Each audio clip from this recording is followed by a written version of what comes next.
The prophet Isaiah prophesies in the 11th chapter, "Then a shoot will sprout and spring forth from the root of Jesse.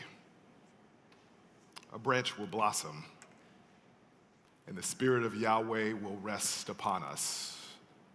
A spirit of wisdom and understanding, a spirit of counsel and of strength, a spirit of knowledge and reverence for God, and we will delight. And we will delight in God, and we will not judge by appearances or make decisions by hearsay. We will treat the poor with fairness, and will uphold the rights of the lands downtrodden. With a single word, God will undo all that is broken, and justice will be the belt around this, our waist, and faithfulness will gird us up. And the wolf will dwell with the lamb, and the leopard, the young goat, and the calf and the lion will graze together, and the child shall lead them. The cow will feed the bear, and their young will lie down together, and the lion will eat hay like the ox. And the baby will play next to the den of the cobra, and the toddler will dance over the viper's nest, and there will be no harm, and there will be no destruction, and there will be no injustice. And on that day, during this year where we are deeply rooted, the root of Jesse will serve as a symbol to the peoples, to all the peoples of the world. And nations will flock to God. And home, God's home, will be a place of honor. This is the word of God for the people of God. Thanks be to God. What a vision. As we are invited into Visio Divina, the practice of looking and waiting and watching and observing. What a vision, this artist's rendering. What a vision of peace, that there might be peace and not war. What a vision of peace, that there would be harmony and not conflict. What a vision, and there will be togetherness, so that the ethers, the ors, will find harmony in the both and the and. A divine reversal of the so-called natural order of things. What a vision. What a prophecy. What a promise of peace. Thanks be to God. And I don't know why this vision of peace is not yet among us. I don't understand why. Don't understand why SNAP benefits have been cut for the poorest among us. I don't understand why ICE targets innocent people, many of whom are the very backbone of our service and agriculture workforce. I don't understand why the defense, or shall I say the War Department, as it's been renamed, is dead set on bombing vessels in the Caribbean and the Pacific. I don't understand why trans folk are being targeted and rights stripped back. I don't understand why, as we see even in the news this morning, that the National Park Service ends free admission to national parks on MLK Day and Juneteenth, and will make parks free on Trump's birthday.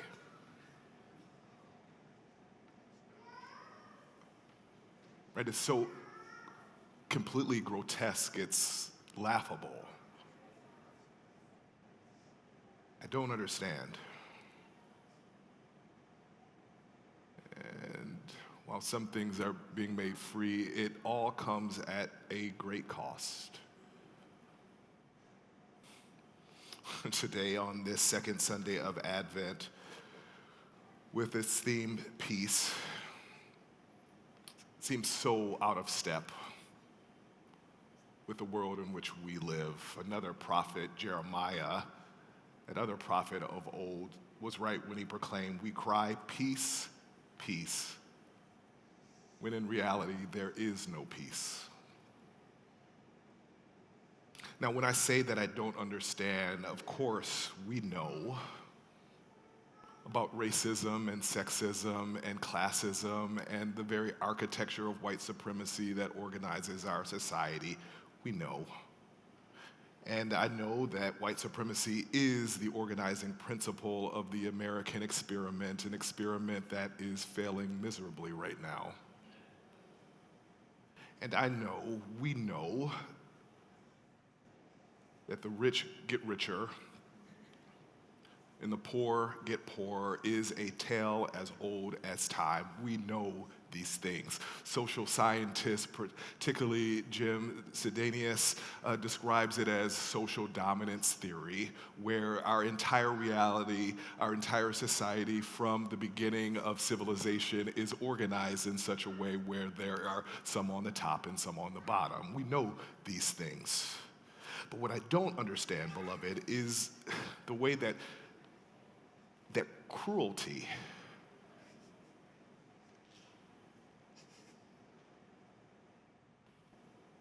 evil has so desensitized some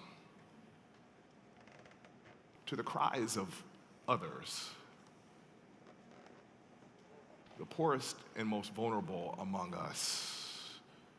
What I don't understand is how a class of people have been shaped in such a way that they can utterly dismiss in the harshest, barbaric, cruelest forms the flesh in our midst, the people in our midst. It does not make sense. We who make our way toward Christmas to celebrate in Bethlehem the birth of Jesus, the Prince of Peace, we have to reckon still, as we began to, 2 years ago, as we make our way to Bethlehem, where the Prince of Peace is born, that there is no peace in Bethlehem because Palestine remains under siege. And wars of words are waged on countless fronts, college campuses, congressional hearings, and Samuel Huntington's classic, The Clash of the Civilizations, is being rehearsed repeatedly, day in, day out, in a seemingly cosmic and unending battle.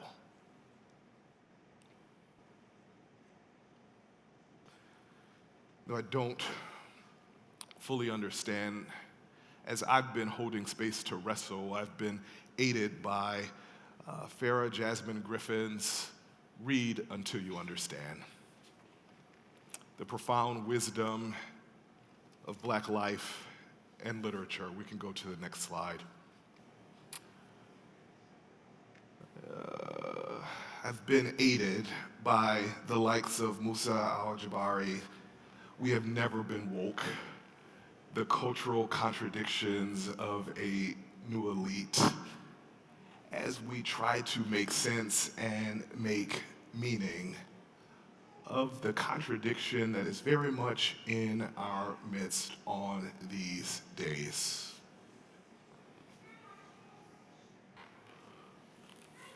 In these texts that I commend to you might help us as we struggle, as we wrestle, as we cling to the vision of peace and the prophecy of Isaiah, where that peaceable kingdom is imagined and the natural order of things falls away and is replaced by something that's almost supernatural, something that is divine, something that is transcendent, and the peace of God,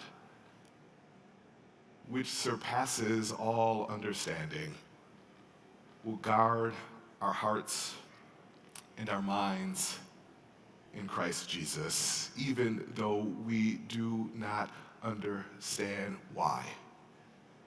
The peaceable kingdom, which has been prophesied by the prophet Isaiah, has not yet come into being, and there is something about the fabric of our human society that keeps us polarized and at each other's necks and amidst conflict, amidst wars and rumors of war, even though we do not fully understand our call, our invitation.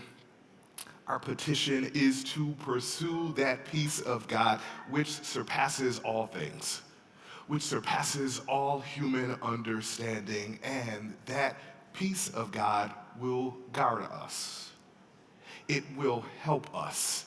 It will anchor us. It will root us deeply for the facing of the days ahead. And the peace of God, which surpasses what we are able to perceive with human eyes, which we are able to imagine with our minds, there is yet and still something that beckons to us, that calls to us, that speaks to us still. Peace. When there is no peace. Something supernatural, something divine, something holy transcends these things and greets us in this place. That, of course, does not erase that which we are experiencing, but it helps to shore up our foundation so that it might be strong during this season of Advent, this time of new beginnings, that we make our new beginnings when the foundations of our democracy, of our society are falling apart. We get to rebuild in this place, indeed paving the way as we have made our new beginning, this new liturgical year in advance of the new calendar year that is coming. We might establish a foundation that is deeply rooted in that which transcends all things, that allows us to confront the things that we are facing right now.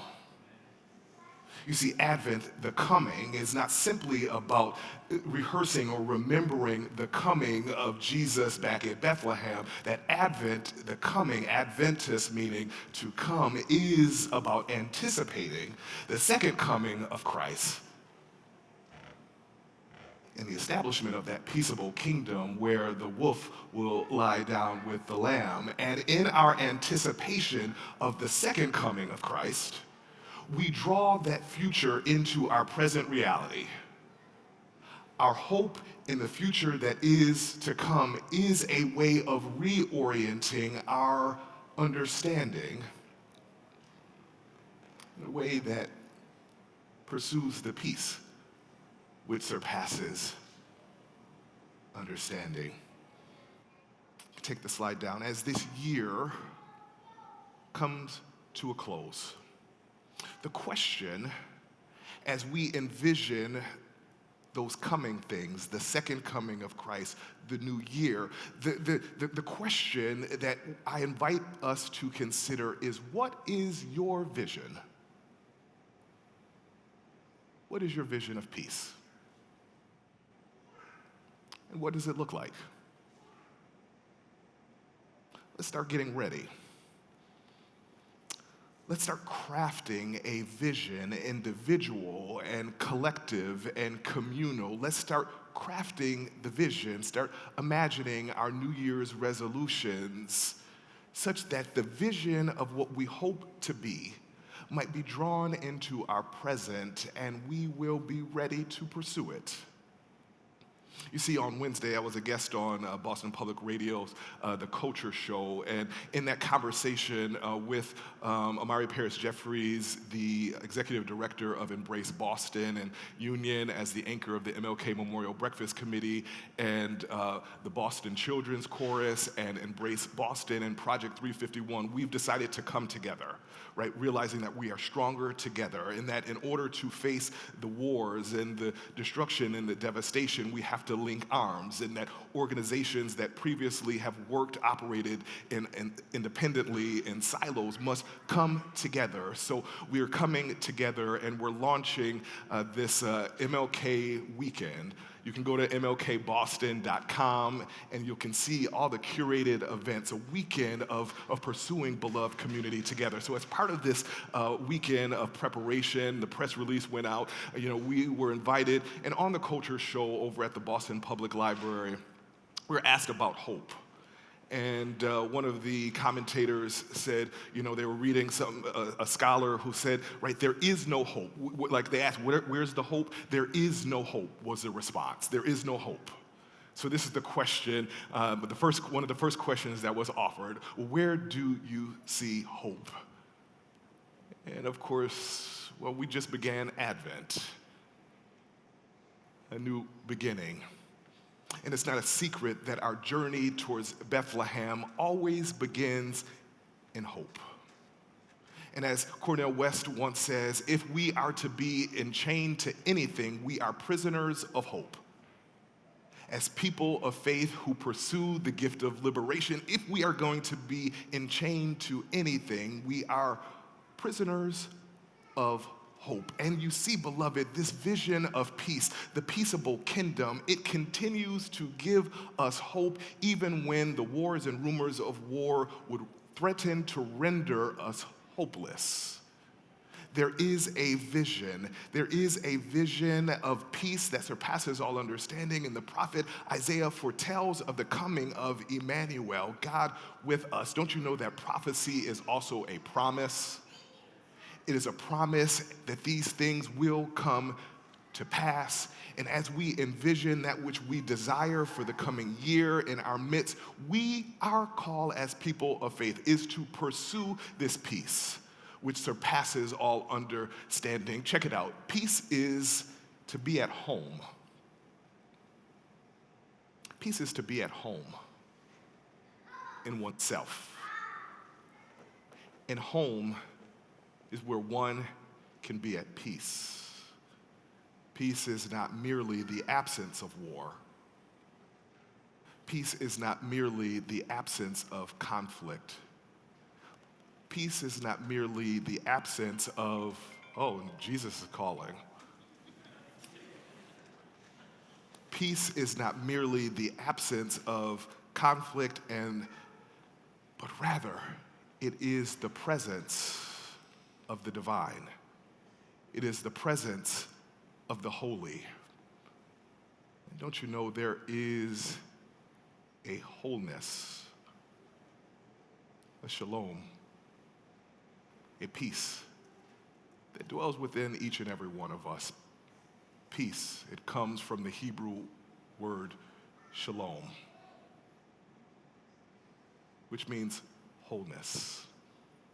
More than just the absence of, but the presence of God who loves us. Parker Palmer says that sometimes this wholeness is sometimes hidden, but it yet dwells within each of us. Sometimes this wholeness is hidden, buried deep within, covered over by years, if not decades, covered over by years, if not decades of self-doubt, of microaggressions, of explicit racism, sexism, classism, ableism. And even though this wholeness is sometimes hidden, deeply buried, our roots also run deep. And when our roots are connected, deeply rooted with one another, we might begin day by day to peel off the layers that have masked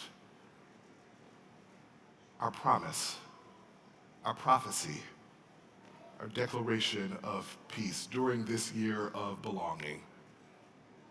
The organizers and the host of the neighborhood gatherings gathered on Thursday and reflected that it's been such a blessing to gather in people's homes, to connect, to break bread, and not to do anything, just to be connected with one another. And in the connections, in the breaking of the bread, in the fellowship of neighbor, this wholeness, this wellness, this flourishing, it calls us connected to one another, such that when we experience this peace, the practice of flourishing, we might experience that which God is doing in our lives. So Jesus invites us to shalom. Jesus invites us to health, to wellness, to goodness, to a holistic sense of well-being, because this is our promise. This is our prophecy. This is indeed the fullness of God that grounds us, because the truth of the matter is, beloved, you are more than enough. The truth of the matter is that we are fearfully and wonderfully made. The truth of the matter is everything is going to be all right, and the peace of God will be with us. The peace of God, which surpasses all understanding, will guard our hearts and minds, and the shalom of God will be with us, because the God of shalom already dwells within us, and the wholeness of God will be with us, because the God of wholeness dwells within us. I know it might not seem possible right now, and we don't understand why things are the way that they are. But that peace, which surpasses all things, will guide our hearts. And before we can see it out there, we have to see it in here. And before we can see it in here, we have to see it in here. So before we can see it, we must see it. Imagine that. Imagine that. So let there be peace on earth, and let it begin with me.